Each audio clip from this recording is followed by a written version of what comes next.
que é a matéria de legislação especial, né? Uma matéria que não é comum de cair em outros concursos, ela é exclusiva do concurso da Polícia Federal e é com grata satisfação de há quantos anos, Marco?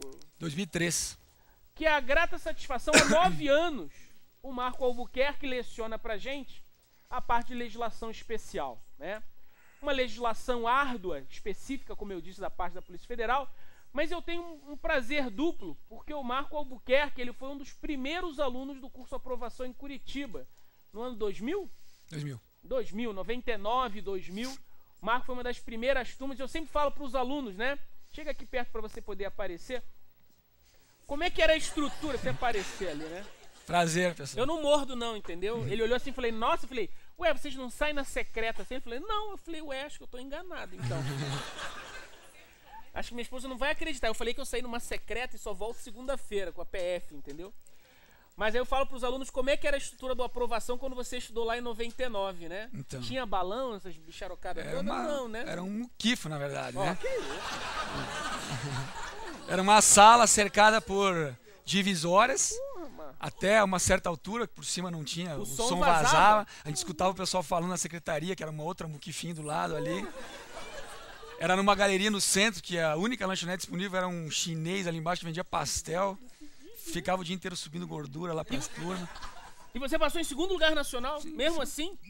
Isso Ou não- seja, isso daqui não não influencia. adianta nada, né? Essas Exatamente. balões é tudo bicharocado. Eu falo isso pra eles, né? A gente pinta, boba, mas o que importa aqui é o HSBC, horas sentado com a bunda na cadeira. Exatamente. É isso que faz passar em O concurso, pessoal tá pô. cansado de saber disso aí, né? Eu Né? Bunda reforço chata, isso. quem tá com bunda redondinha não funciona, tem que estar com a bunda chata de tanto estudar. Exatamente. É isso que faz passar em concurso, né? Então, e você lembra quem eram os seus professores daquela época? Quem deu aula pra você? Carlos André, Eu, olha Carlos André, só. ele monopolizava umas 6 ou 7 matérias. né? Melhorei, agora são as 4, agora melhorei só umas Aí ele 4. convidava um outro colega De dele vez em ali, quando, né? De pessoal vez mais em chegado para. Mas tinha você, era Noeli, né? De economia, não me recordo muito bem, mas não sei se tem algum que ainda remanesce da economia, não, né? O Milton? Milton, na época. Milton tá. Só os Velho Matusalém, igual né? Milton. Só os Matusalém, as múmias. E vejo, tem uma curiosidade em relação a isso, né? Que até eu comento com vários alunos nas aulas. Nós não tínhamos uma matéria de legislação à época, né? A legislação era dada dentro do direito penal.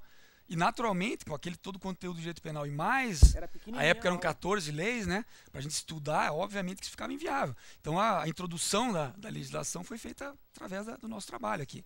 E hoje a gente tem uma matéria, inclusive no específica. concurso, que não tinha de legislação. A gente criou a matéria do concurso, que não existia. Agora no concurso, no edital tem lá legislação específica. Não existia essa matéria antes. Então para nós isso é bastante interessante, né? Bastante legal. Então, eu sempre compartilho com os alunos, né? Que às vezes para nós é difícil selecionar os professores, que eu digo escalar os professores.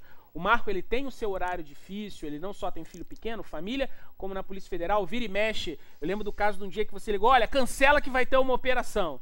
Ó, não, marca a aula porque a operação foi suspensa. Isso. E o pessoal acha que é zoação e não é.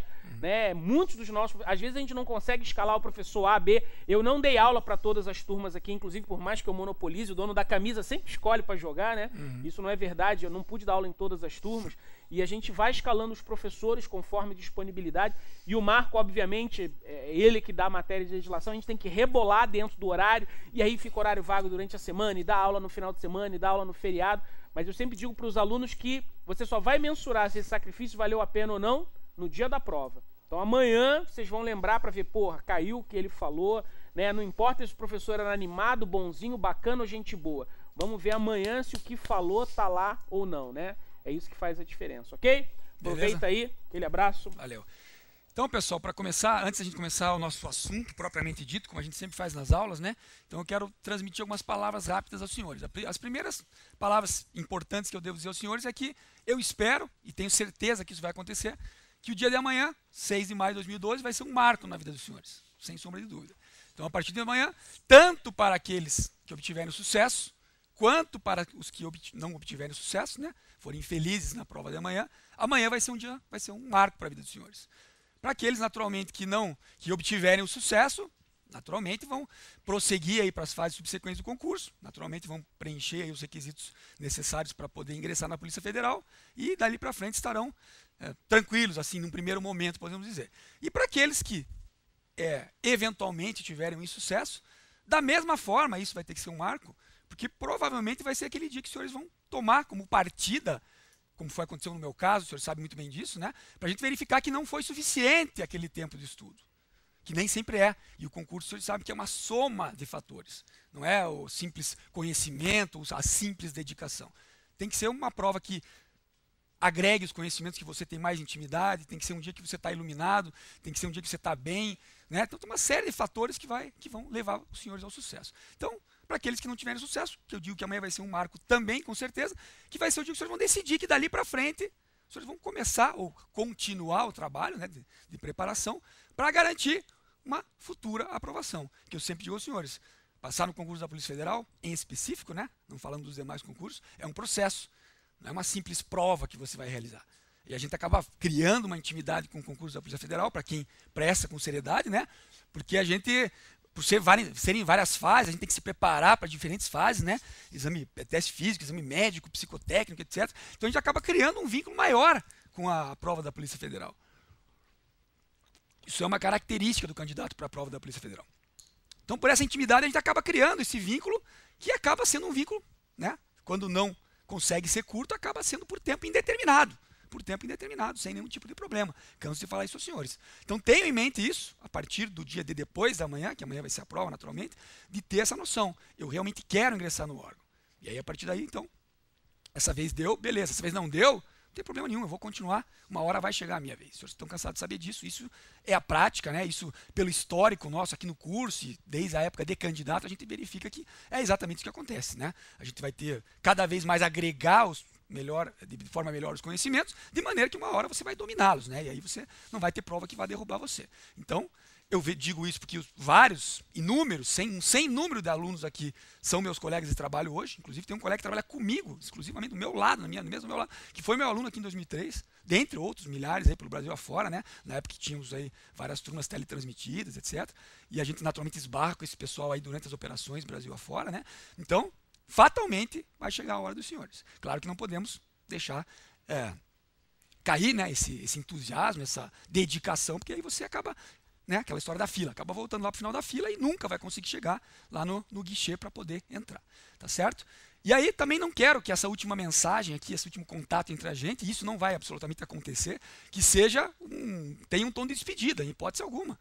Nem para o grupo dos que tiverem sucesso, naturalmente, que nós, a partir de segunda-feira, começa um novo trabalho, tem aí um concurso de escrivão pela frente, né, já logo na sequência, e eventualmente vão haver outros concursos na sequência, já no ano que vem, no outro, a expectativa sempre é essa, né? Então, espero que os senhores estejam com essa mesma dedicação e continuaremos o trabalho com o mesmo empenho. E para aqueles, naturalmente, que vão obter o sucesso, né, a partir da prova da manhã, muito menos ainda vai ter esse tom de despedida, né? Que nós vamos nos encontrar na prova física, os senhores estão cansados de saber disso, né? Eu vou lá fazer a verificação da prova em nome da Academia Nacional de Polícia e futuramente vamos nos encontrar no segundo semestre na Academia Nacional de Polícia, né? Eu vou estar lá como professor da atividade física policial e os senhores como alunos vão ter que correr muito na minha mão, lá já falei isso na aula para os senhores, né? Naqueles meandros lá da academia, né? Com umidade de 10%, pó e corrida na hora do almoço, né? 40 graus na cabeça, isso aí faz parte do processo. E muito mais ainda, posteriormente, quando tomarem posse nas suas localidades, né? Nas suas rotações, que, como eu disse aos senhores, aí, um sem número de alunos acabam aí ficando com esse laço, né, desde a época aqui do cursinho, e acabam se tornando aí amigos, etc., e principalmente colegas de trabalho, tá certo? Então, eu queria deixar essa mensagem, né, para que os senhores entendam que, né, como sempre eu venho dizendo, prego isso desde o início e vou continuar pregando, é um processo, né, é um processo, não é uma simples prova que os senhores estão prestando. Então, a partir do momento que os senhores tiverem essa consciência e assumirem isso como um processo, vai ser o dia que os senhores estarão preparados para ingressar na Polícia Federal.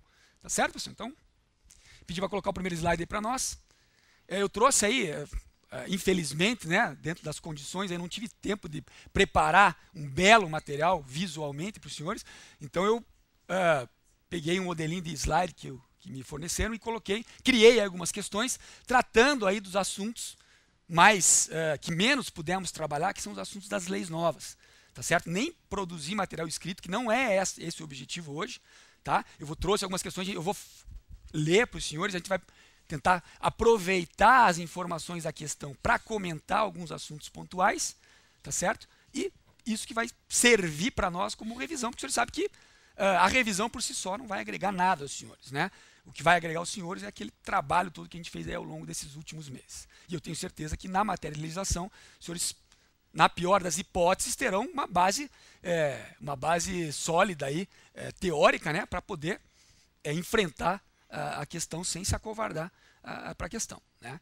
Então, primeira questão que eu coloquei aqui em relação ao Estatuto do Estrangeiro. Então, eu vou ler para os senhores, como a gente faz na aula, né? Já procuram aí identificando ali se eventualmente não é o adequado, né? O que está escrito ali. E aí eu vou aproveitar para fazer outros comentários em relação a isso. Então, observem lá. Ó.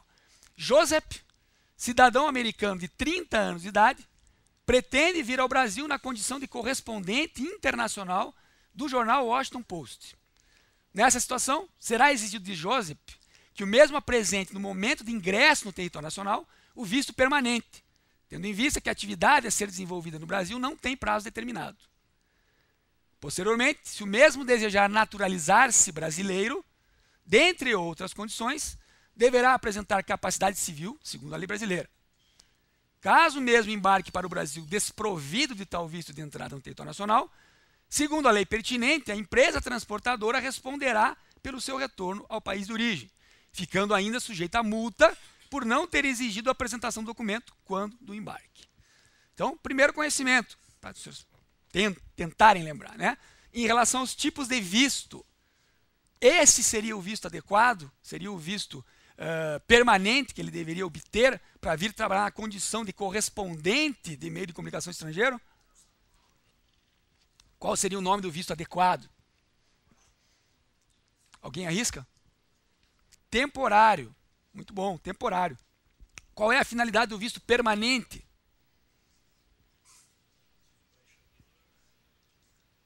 Alguém arrisca? Podem falar, pessoal. Vejam, o visto permanente é uma outra qualidade de visto. O visto permanente é para aquele que deseja vir residir no Brasil. O estrangeiro que deseja vir residir no Brasil vai obter o visto permanente. Ao passo que o visto temporário, que seria o adequado para essa situação, ele se inclui em outras situações também. Para o estudante, aquele que vem realizar alguma missão de estudo, né, ou cultural no Brasil, aquele religioso que vem, né, realizar alguma atividade religiosa aqui no Brasil. Então tem várias outras hipóteses. Não, esse que passa pelo Brasil é o visto de trânsito, né? Aquela primeira hipótese, que pode para uma entrada apenas, para ficar por 10 dias, que ele está de passagem pelo território nacional. Então aquele é o de trânsito. Então aqui, nesse caso, o adequado seria o visto temporário, lembrando que o visto permanente é para essa outra situação de quando o estrangeiro deseja residir no território brasileiro sem abrir mão de sua nacionalidade original. Tá certo? Vamos continuar aqui só para ver as demais informações. Se o mesmo desejar naturalizar-se brasileiro, dentre outras condições, deverá apresentar capacidade civil segundo a lei brasileira. Esse é um dos requisitos para aquele que quer se naturalizar brasileiro? Capacidade civil segundo a lei brasileira? Alguém consegue se lembrar?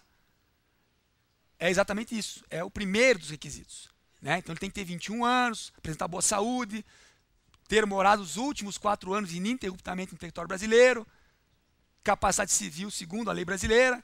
Então, dentre outros requisitos, esse seria um dos requisitos. E ainda, caso o mesmo embarque para o Brasil desprovido de tal visto de entrada, imaginemos que fosse o visto adequado, né? Segundo a lei pertinente, a empresa transportadora responderá pelo seu retorno ao país de origem. Responderá? Isso os senhores sabem, responderá. É responsabilidade da empresa, né? Ficando ainda sujeita a multa por não ter exigido a apresentação do documento quando do embarque. Isso é também uma sanção administrativa, daquela da parte final da lei. Então, como eu disse aos senhores, aquela é uma parte um pouco atribulada da lei, que faz sempre referência a algum artigo, mas lembre-se que sempre, tudo aquilo que a gente viu na lei, que não é permitido, que é proibido, que é obrigação, quando não for feito, vai gerar uma infração administrativa. Então, nesse caso, né, se a empresa trouxe irregularmente, sem conferir o documento lá no embarque do estrangeiro, isso é irregular, então naturalmente vai gerar uma infração para a empresa. E nesse caso seria uma pena de multa, uma infração administrativa. Tá certo, pessoal? Então, primeiro conhecimentozinho é para lembrar os senhores. Pode passar para mim o slide, por gentileza? Segunda questão também trata do Estatuto Estrangeiro, daqueles 3 institutos relativos às saídas compulsórias, né, retiradas compulsórias de estrangeiros do território nacional. Então vejamos ali, ó. A deportação, segundo a lei pertinente, trata-se de retirada compulsória de estrangeiro que tenha ingressado irregularmente em território nacional. Já em relação à expulsão, será determinada ao estrangeiro cujo procedimento torne nocivo à conveniência e aos interesses nacionais. Nesse caso, caberá exclusivamente ao STF resolver sobre a conveniência e oportunidade da medida expulsória, sendo necessário prévio pronunciamento do seu plenário e não cabendo recurso da decisão. Quanto ao instituto da extradição, o Brasil não concederá em se tratando de pedido relativo a brasileiros natos, bem como se o fato que motivar o pedido não for considerado crime no Brasil. Tendo sido eventualmente concedida a extradição, não será feita a entrega do extraditando sem que o Estado requerente assuma o compromisso de não processá-lo por fatos posteriores ao pedido. Então, várias informações agregadas aqui na mesma questão. Vamos por partes. Primeiro, a deportação trata-se de uma retirada compulsória de estrangeiro que tenha entrado irregularmente no território nacional. É esse instituto para essa situação? Exatamente isso. A deportação se refere a uma entrada ou estada irregular do estrangeiro. Em relação à expulsão, será determinado uma das hipóteses de expulsão quando o procedimento do estrangeiro tornar ele nocivo à conveniência aos interesses nacionais? Isso, a expulsão é aquela retirada que tem caráter de punição por algum fato irregular ou ilegal que ele tenha cometido aqui no Brasil. Ainda, nesse caso, caberá exclusivamente ao STF resolver sobre conveniência e oportunidade da medida expulsória. Quem é que define sobre a expulsão? Presidente da República, mediante decreto presidencial, exclusivamente. Não é privativamente, é exclusivamente. Quem é que o que é relativo ao STF, que necessita pronunciamento do seu plenário e não cabe recurso? A extradição, que é a outra forma de retirada compulsória, né? Que é naquele caso que algum país solicita uma pessoa que está aqui no Brasil para poder processá-la e eventualmente condená-la por algum crime cometido, né? Então seria o Instituto da Extradição. Quanto ao Instituto da Extradição, especificamente agora, né? O Brasil não concederá em se tratando de pedido relativo a brasileiros natos. Tá certo ou errada essa informação?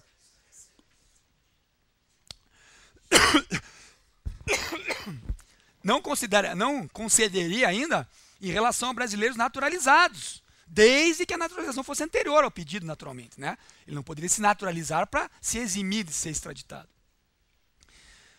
Bem como se o fato que motivar o pedido não for considerado crime no Brasil. Isso é uma situação que impede a extradição?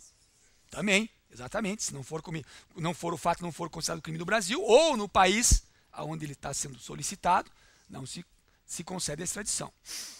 Tendo sido eventualmente concedida a extradição, não será feita a entrega do extraditando sem que o Estado requerente assuma o compromisso de não processá-lo por fatos posteriores ao pedido. Isso é verdadeiro? O que está errado? É fatos anteriores ao pedido. Posteriores, naturalmente, ele vai poder ser processado. Depois que o Brasil extraditar o estrangeiro, ou a pessoa que foi extraditada, pouco importa o que vai acontecer com ele lá em relação a fatos posteriores. Ele não pode ser processado por fatos anteriores ao pedido, porque o Brasil está se baseando em alguns aspectos para resolver sobre a extradição. Então, naturalmente, o Brasil vai extraditá-lo, vai conceder a extradição, vai entregá-lo para outro país em relação àquela condição que ele foi solicitado. Então, não pode entregar e depois o outro país passar a processá-lo por outros fatos anteriores àquele pedido. Só pode processá-lo por aquele fato pelo qual ele foi pedido. Aí, claro, se ocorrerem fatos posteriores, aí já não é mais responsabilidade do Brasil, porque já concedeu a extradição. Tá certo, pessoal? Então, alguns detalhezinhos sobre o Estatuto Estrangeiro também. Pode passar para mim, por gentileza? Sobre aquela leizinha pequena lá, né, da repercussão interestadual e internacional. Então, vejamos ali, ó. A lei que regula o dispositivo constitucional que estabelece a competência do DPF para apurar infrações penais cuja prática que tenha repercussão interestadual ou internacional e exige a repressão uniforme, determina que deverá o órgão proceder à apuração, qualquer que seja a infração penal, quando determinado pelo ministro de Estado da Defesa ou quando tal providência seja por ele autorizada. O que os senhores acham? O que estaria errado? É o ministro da Justiça, obviamente. Não tem nada a ver com o ministro da Defesa. Só para lembrar em relação a essa lei, né, que a lei determinou, ela relacionou ali alguns crimes, né, onde cabe a interveniência da Polícia Federal quando houver repercussão interestadual ou internacional que mereça, né, que demande uma repressão uniforme. Mas, de outro ponto, a lei vem a dizer ao final que qualquer outra conduta criminosa, desde que haja a repercussão internacional e interestadual, e seja interesse da Polícia Federal investigar, basta solicitar autorização ao ministro da Justiça. E, de outra forma, se for determinado pelo ministro da Justiça a interveniência da Polícia Federal para qualquer outra infração penal de caráter internacional e interestadual, vai poder a Polícia Federal aparecer. E daí, especificamente, dentre aqueles que ele relacionou, nós podemos lembrar lá do sequestro, né? Sequestro de cárcere privado, extorsão mediante sequestro, em duas situações, né? Primeiro, motivação política e depois em razão do cargo, normalmente um cargo de relevância, né? Que a vítima ocupe. Aí vimos as situações de formação de cartel, situações relativas a direitos humanos e um último crime que a lei relacionou, que é relativamente a roubo, receptação e furto de cargas, quando as cargas estão sendo transportadas internacional ou interestadualmente por quadrilha que atue em mais de um estado. Então essa lei se resume absolutamente nesses aspectos, tá certo? Próximo. Em relação a produtos químicos agora, vamos ver se lembramos alguma coisa aí, ó. A empresa ou pessoa física que vier a exercer qualquer das atividades sujeitas a controle e fiscalização relativa a produtos químicos que possam ser utilizados como insumo na elaboração de substâncias entorpecentes, deve obter licença de funcionamento junto à Polícia Federal, posteriormente à efetivação do seu cadastro. Ao desenvolver suas atividades, fica obrigado a apresentar periodicamente à Polícia Federal informações acerca de suas operações em forma de mapas de movimentação, podendo, inclusive, independentemente de qualquer outro procedimento, importar ou exportar os produtos químicos sujeitos à fiscalização. A última parte está errada, né? Tudo que está anteriormente prescrito está correto. Tem que haver primeiro o cadastro, depois, necessariamente, se for uma empresa ou pessoa física que vá regularmente movimentar os produtos, tem que haver a obtenção da licença de funcionamento ou, para situações eventuais, a autorização especial. Posteriormente, essas pessoas que manuseiam o produto têm que informar mensalmente à Polícia Federal aquela movimentação. E sabemos que na situação específica de importar, exportar ou reexportar esses produtos, deve-se obter uma outra autorização da Polícia Federal para aquele fato específico de importação, exportação ou reexportação. Tá certo, pessoal? Então, em relação a produtos químicos, além desses conhecimentos, né?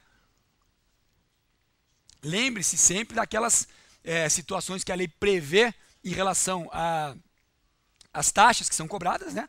Para você poder realizar os devidos serviços de fiscalização. E em relação às diferentes situações, né? Cadastro, licença de funcionamento e autorização especial. Pode passar para mim, por gentileza? Sobre segurança privada agora. Vamos ver ali, ó. A empresa Centroforte deseja se habilitar para prestar serviço de segurança privada a terceiros. Para que isso seja possível, o capital social integralizado da empresa deve ser de no mínimo R$100 mil.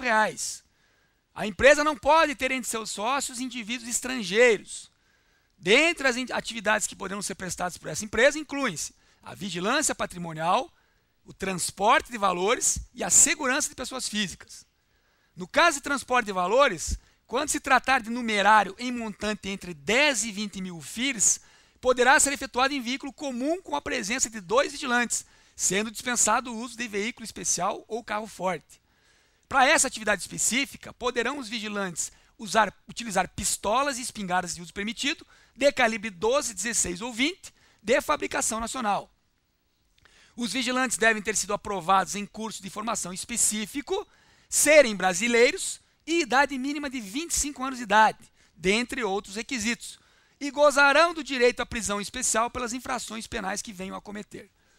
Por partes, né? A questão como um todo está errada, porque tem vários erros, mas vamos por partes, porque os erros é que nos interessam, né?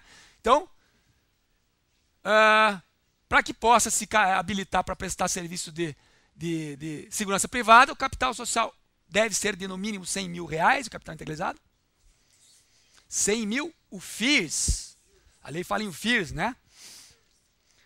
A empresa não poderá ter entre seus sócios indivíduos estrangeiros. Perfeito, né? Não pode fazer parte da... Não pode ter propriedade e administração da empresa ser feita por estrangeiros. Dentre as atividades que poderão ser prestadas por esta empresa, incluem-se a vigilância patrimonial, transporte de valores e segurança de pessoas físicas. Perfeito. Tudo atividades que fazem parte daquela segurança privada. No caso de transporte de valores, quando se tratar de numerário em montante entre 10 e 20 mil filhos, poderá ser efetuado em veículo comum. Entre 7 e 20 mil. E se for acima de 20 mil? Carro especial, né? Que é o carro blindado, carro forte. Para essa atividade específica, poderão os vigilantes usar pistolas, espingardas de uso permitido, calibre 12, 16 ou 20, fabricação nacional. Certo? Errado, não pode, é só a espingarda. O vigilante não tem acesso à pistola. Qual é a arma do... Quais são as armas do vigilante? Revólver 38 e cacetete de madeira e borracha. Ou borracha. Os vigilantes devem ter sido aprovados em curso de formação específico. Certo? Serem brasileiros. Correto. Idade mínima de 25 anos. 21 anos de idade. Dentre outros requisitos. E gozarão do direito à prisão especial pelas infrações penais que venham a cometer. Errado, né? Pelos crimes que venham a cometer em razão do serviço. Claro que são situações legais, não é qualquer crime, efetivamente. A prisão especial é relativa a um crime que ele cometeu lá, eventualmente em situação de serviço, por um fato justificável, um crime, uma situação legal, né? Uma legítima defesa ou coisa que vale. Então é isso, né? Botei alguns conhecimentos relativos à segurança privada. Pode seguir, por gentileza? Agora uma questãozinha sobre crimes hediondos, lei de crimes hediondos. A realização de ato sexual com um indivíduo menor de 14 anos, mesmo com consentimento, caracteriza crime inafiançável e imprescritível e insuscetível de graça, anistia e indulto. Em caso de condenação, ficará o autor do ato obrigado a iniciar o cumprimento de sua pena em regime fechado, do qual só poderá progredir para regime menos rigoroso após o cumprimento de 2/3 da pena se primário. Se determinado pelo juiz competente a prisão preventiva, o prazo será de 30 dias prorrogáveis por igual período, em caso de extrema e comprovada necessidade. Essas mesmas consequências serão impostas àqueles que realizarem ato sexual com pessoas que não possam oferecer resistência por motivo qualquer. Identificaram pelo menos algum erro? Tem vários ali, né? Vamos comentá-los. Então, realização de ato sexual com indivíduo menor de 14 anos, mesmo com consentimento, caracteriza crime de estupro de vulnerável? Sim, é exatamente isso, né? Crime inafiançável? Não é inafiançável? Os hediondos não são inafiançáveis? Inafiançáveis, diz lá, insuscetíveis de indulto, anistia e graça, fiança. Imprescritível? Não diz nada na lei imprescritível. Insuscetível de graça, anistia e indulto, já disse, né? Em caso de condenação, ficará o autor do ato obrigado a iniciar o cumprimento da pena em regime fechado. Perfeito, para todos hediondos equiparados, do qual só poderá progredir para regime menos doloroso após 2/3 da pena. FII primário, 2/5. Se reincidente, 3/5. O que se relaciona 2/3? Na lei de crimes hediondos? Livramento condicional. Bem como na lei de drogas, livramento condicional. Lembrando que não cabe livramento condicional para o reincidente específico, aquele que já foi condenado pelo mesmo tipo de crime anteriormente. Se determinada pelo juiz competente a prisão preventiva, o prazo será de 30 dias prorrogados igual período. Prisão temporária, não confundam as prisões. É prisão temporária. O nome já diz, é temporária. 30 dias só, temporária. Preventiva não tem prazo a princípio. Essas mesmas consequências serão impostas, imaginemos que estivessem corretas, né? Essas mesmas consequências serão impostas àqueles que realizarem ato sexual com pessoas que não possam oferecer resistência por qualquer motivo. O que os senhores acham? É exatamente isso. O estupro de vulnerável não ocorre só em relação a menores de 14 anos. As pessoas que também não podem oferecer resistência por qualquer motivo, ou aquelas deficientes mentais ou por enfermidade. Lembre-se do exemplo que eu dei aos senhores daquela mulher que apareceu grávida, quando em coma no hospital. Naturalmente, estupro de vulnerável, né? Próxima e última, imagino, né, que o tempo está vencendo. Sobre o ECA, vejamos. Ao adolescente infrator, segundo a disposição expressa do ECA, serão impostas medidas socioeducativas, que podem ser de simples advertência ou até mesmo privação de sua liberdade. Nesse último caso, a medida não comporta prazo determinado, devendo ser reavaliada no máximo a cada 6 meses. Atingido o prazo máximo de 3 anos ou completando o adolescente a idade de 21 anos, deve o mesmo ser liberado da internação. Essa medida só poderá ser aplicada quando tratar-se de crime inafiançável, cometido mediante grave ameaça ou violência à pessoa, reiteração no cometimento de outras infrações ou descumprimento de qualquer medida anteriormente imposta. Tem algum erro? Tem, mais do que um. Parte inicial, perfeita, tudo perfeitinho, né? Aí a parte final, a medida da internação poderá ser aplicada quando se tratar de crime inafiançável? Não tem nada a ver. É crime cometido mediante grave ameaça ou violência à pessoa, reiteração no cometimento de outras infrações graves, não é qualquer infração, e descumprimento injustificado e reiterado de qualquer medida anteriormente imposta. Então são detalhes que fazem toda a diferença. Se faltarem, naturalmente, não vai dar aso à internação. Tá certo, pessoal? Então, como eu disse, né?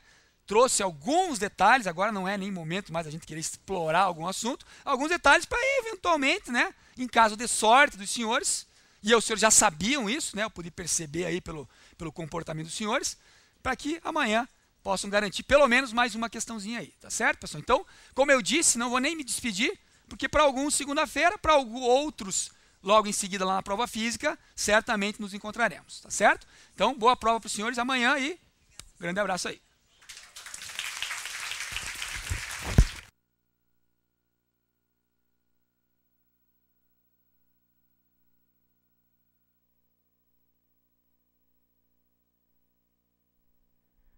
Bem, antes do almoço nós temos mais um professor, que é para não correr o risco dele faltar, né? O César Rissetti chegou, ele está aí, né? Para não correr o risco dele não faltar.